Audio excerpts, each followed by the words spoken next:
हे hello one, कैसे हो आप सभी लोग।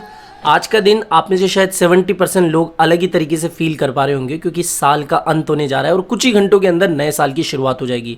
अब एक बात दिल से कहने जा रहा हूँ, देखो इस साल जाने अनजाने में भूल चूक से जो भी इस चैनल से कुछ गलतियाँ हुई हो, प्लीज़ उसको क्षमा कर देना अपना बड़ा छोटा भाई समझ के।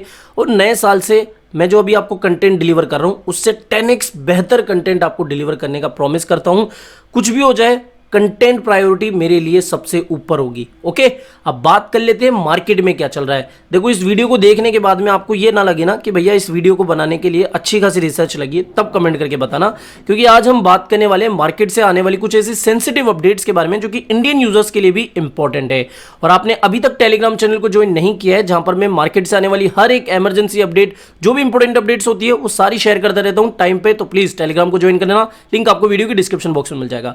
पहले दो ट्रेड के ऊपर बात कर लेते हैं, बीटीसी और इथेरियम के बारे में। 1186 का जो ये लेवल है ना, अच्छा खासा सपोर्ट लेवल है, तो यहां पर से एक लॉन्ग अपॉर्चुनिटी बन रही है इस लेवल के आसपास से 1186। पहला टारगेट लगभग 1230 या 31। देखो इथेरियम का भी आप देखोगे ना तो लगभग इसमें 1.34% का हल्का फुल्का पंप आपको देखने को मिला है। 10x की लेवरेज ली होगी तो आराम से 10% का प्रॉफिट लेके बैठे ही होंगे, लेकिन अभी भी जो हमारा टारगेट है ना वो अचीव नहीं हुआ है, जो कि यहां तक का था। ठीक है, तो जो मेरी अभी ट्रेड है मैं उसको थोड़ा सा होल्ड कर रहा हूं और यहां पर एक्सपेक्ट कर रहा हूं कि अगर इसका ब्रेकडाउन नहीं हुआ ना तो कुछ इस तरीके का डबल बॉटम हमें बनता हुआ दिख सकता है। ठीक है, इसके अलावा अगर बात करें बीटीसी की ट्रेड के बारे में, तो नई पोजीशन अभी ओपन नहीं करने वाला हूं मैं। यहां पर एटलीस्ट 16300 या फिर 16200 के आसपास आने दो, तब जाके हम एक लॉन्ग पोजीशन ओपन करेंगे। अब मैं काफी इंपॉर्टेंट डेटा मैं आपको बताने जा रहा हूं। देखो 30 तारीख के दिन मैंने आपको बताया था ना कि भैया मार्केट में अच्छी खासी वोलेटिलिटी हमें देखने को मिल सकती है। कल का दिन आपने देखा ही होगा।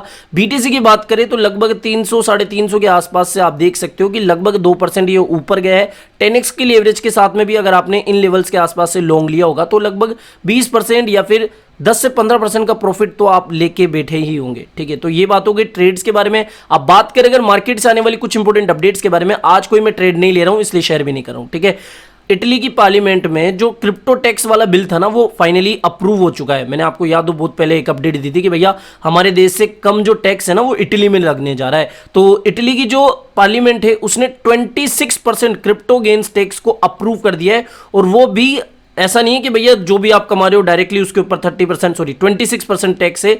यहां पर बात की गई है कि भैया जो आपको ये टैक्स देना होगा ना वो 2000 यूरो के ऊपर होगा। ठीक है, अब बात करें अगर इंडियन मार्केट से आने वाली कुछ ऐसी अपडेट्स के बारे में जो कि काफी इंपॉर्टेंट है।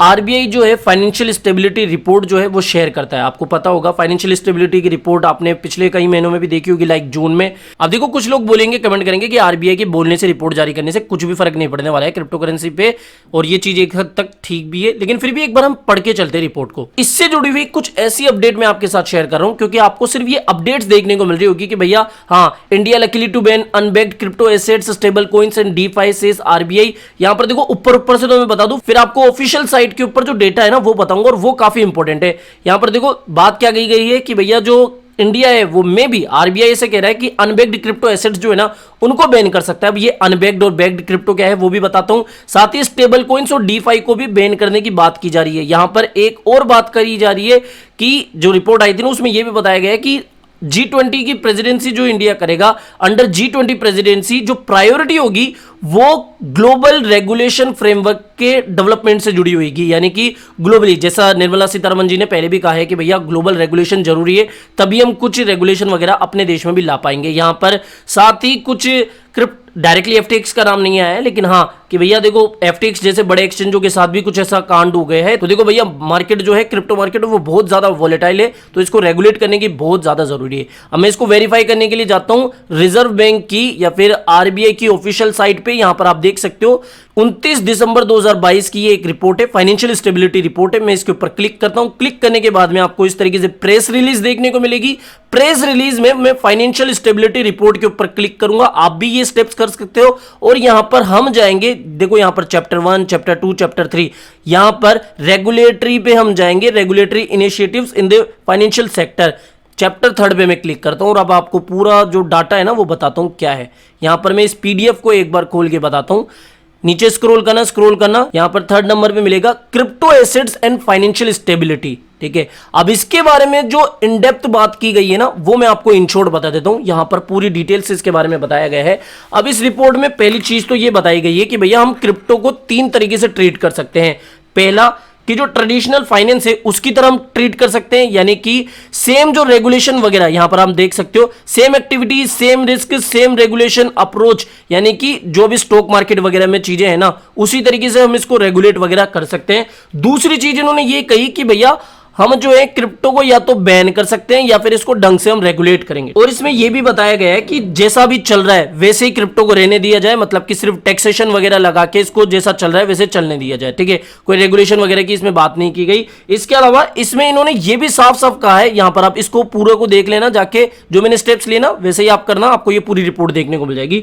इसमें यह बताया गया है, जो कि एक काफी अलग बात लगी, जो कि बाकी रिपोर्ट्स में अभी तक नहीं आई थी, कि इस फाइनेंशियल स्टेबिलिटी रिपोर्ट में यह बताया गया है कि जो न्यू स्टैंडर्ड तैयार किया जाएगा उस न्यू स्टैंडर्ड के तहत बैंक्स को क्रिप्टो एसेट्स को दो ग्रुप में बांट दिया जाएगा। अब ग्रुप 1 और ग्रुप 2 में क्या होगा कि बेसिकली इसमें बताया गया है कि जो बैंक्स है ना, यहां पे मैं आपको पढ़ के भी बता देता हूं, फिर सारा आपको सारांश बता दूंगा। Under the new standard banks are required, चलो इसको छोड़ो, मेनली जो बात है ना इसमें यह कही गई है कि भैया जो बैंक है उसको दो भागों में क्रिप्टो को डिवाइड कर देना चाहिए। ग्रुप 1 में तो उन क्रिप्टो करेंसीज को रखा जाना चाहिए जो कि किसी ट्रेडिशनल एसेट से बैक्ड हो, यानी कि जैसे कोई लैंड से, कोई गोल्ड से या फिर कोई और चीज से, ऐसे एसेट जो होंगे ना उनको ग्रुप 1 में रख दो और इसमें उन क्रिप्टो को भी रखेंगे जो कि कम रिस्क वाली होगी। इसके अलावा ग्रुप 2 में ऐसी क्रिप्टो करेंसीज को रखना चाहिए जो कि किसी भी तरीके की कोई एसेट से बैक्ड नहीं है। इसके अलावा अगर वो बैक्ड भी है तो उसमें क्रिप्टो के अलावा और ट्रेडिशनल एसेट्स भी होने चाहिए। ऐसे नहीं कि भैया सिर्फ आप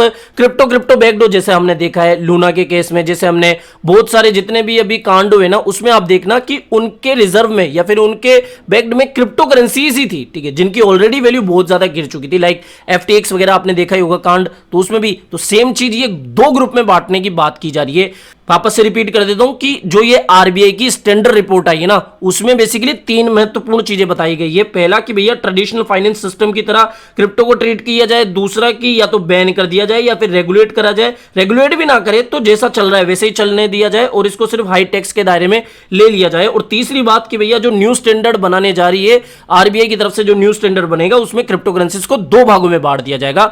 ये बेसिकली इसमें बताया गया है। और भी कुछ चीजें बताइए जैसे कि बहुत ज्यादा वोलेटाइल है, हैकिंग वगैरह अटैक होते रहते हैं, तो ये देखने वाली बात होगी कि क्या आरबीआई इस पर एक्शन लेगी या नहीं। लेकिन जो मैं चीज आपको बता रहा हूं ना, क्या कहीं और से आपको मिली थी कि भैया इस तरीके से क्रिप्टो करेंसीज को दो भागों में बांटने की बात की जा रही है। तो बेसिकली इसमें इन पूरी रिपोर्ट्स में यही बताया गया है। अगली अपडेट की बात करें तो आई स्वेयर मैं इसको कवर भी नहीं करना चाहता था। मैंने पिछली वीडियो में भी आपसे कहा कि भैया देखो पाई के ऊपर ज्यादा चर्चा करने की जरूरत नहीं है, ये फर्स्ट एंड लास्ट वीडियो होगा, लेकिन इसको मैं इसलिए बना रहा हूं क्योंकि लोग स्कैम्स का शिकार हो रहे हैं।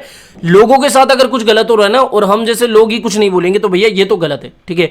तो यहां पर पाई के बारे में आपने बहुत सारी अपडेट्स तो देख ली होगी, उनको ही दोबारा से रिपीट नहीं करना चाहूंगा, लेकिन जो लेटेस्ट अपडेट आई है और उसके ऊपर जो मेरा पॉइंट ऑफ व्यू है वो जरूर से आपके साथ शेयर करूंगा। भैया आप पॉइंट ऑफ व्यू ही तो सुनने आते हो ना कि भैया ये क्या बोल रहा है, इसकी भी सुन लेते हैं।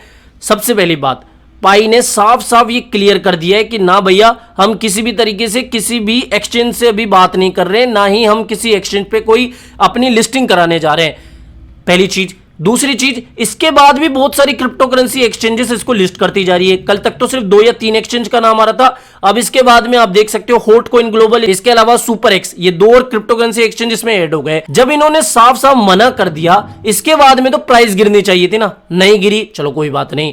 दूसरी चीज, ये चीज आपको समझ में आ गई कि भैया कहीं ना कहीं जो बड़े प्लेयर्स है वही प्राइस को मैनिपुलेट कर रहे हैं, ये चीज भी आई थिंक आप में से काफी लोगों को समझ में आ गई। लेकिन तीसरी इंपॉर्टेंट बात कि होबी जैसा इतना नामी एक्सचेंज क्यों नहीं इसके ऊपर कुछ ट्वीट कर रहा है। सिर्फ इन्होंने लिस्टिंग की एक पोस्ट डाल के अपना पल्ला झाड़ लिया कि ना भैया अब कोई हम अपडेट नहीं देने वाले, जबकि इनसे बहुत सारे टैग करके क्वेश्चन भी पूछे जा रहे हैं, बिल्कुल इनको साफ सूख गए, कुछ नहीं बोल रहे हैं ये। और यहां पर यही तो सवाल उठ के आ रहा है, या तो देखो दो बात हो सकती है कि इनको खुद को मजा आ रहा है कि भैया हमारे एक्सचेंज की पॉपुलैरिटी बढ़ रही है, हमारे एक्सचेंज का नाम चल रहा है मार्केट में, थोड़ी सी फ्री फोकट की मार्केटिंग हो रही है इस तरीके से। या फिर अगली बात ये भी हो सकती है कि पाई वालों की इनके साथ कुछ मिलीभगत हो, वरना भैया इस तरीके से इनका नाम का मिसयूज किया जा रहा है तो ये कुछ इस तरीके से एक्शन नहीं लेंगे क्या।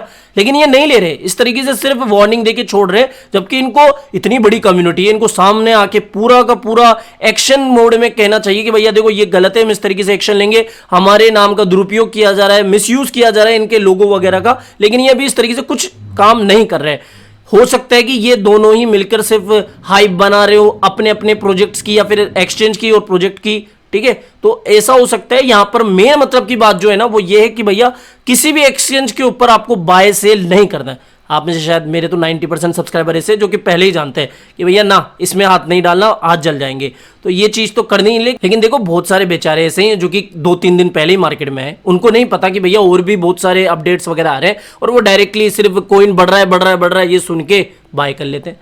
ये चीज आपको नहीं करनी है। समझ में आया? कुल मिला के बात ये, इसमें कुछ भी दिमाग मत लगाओ। जब भी कोई ऑफिशियल अनाउंसमेंट होगा या फिर कुछ बात होगी ना, मैं खुद ही आपको अपडेट कर दूंगा, ठीक है, टेलीग्राम पर। और ऐसा भी नहीं है कि माइनिंग करना छोड़ ही देना चाहिए। अब देखो फ्री फोकट की चीज है तो कल ना इसकी प्राइस कुछ भी हो, ये $300 तो नहीं होने वाली, इतना तो मार्केट कैप बनेगा नहीं, ठीक है। लेकिन फिर भी अगर कुछ वैल्यू हो जाती है तो उस समय थोड़ा प्रॉफिट बन जाएगा। बस इस चीज का दिमाग में ध्यान रखना, लेकिन हाँ इतना इसमें ट्रेड वगैरह करना इससे तो बचना ही चाहिए।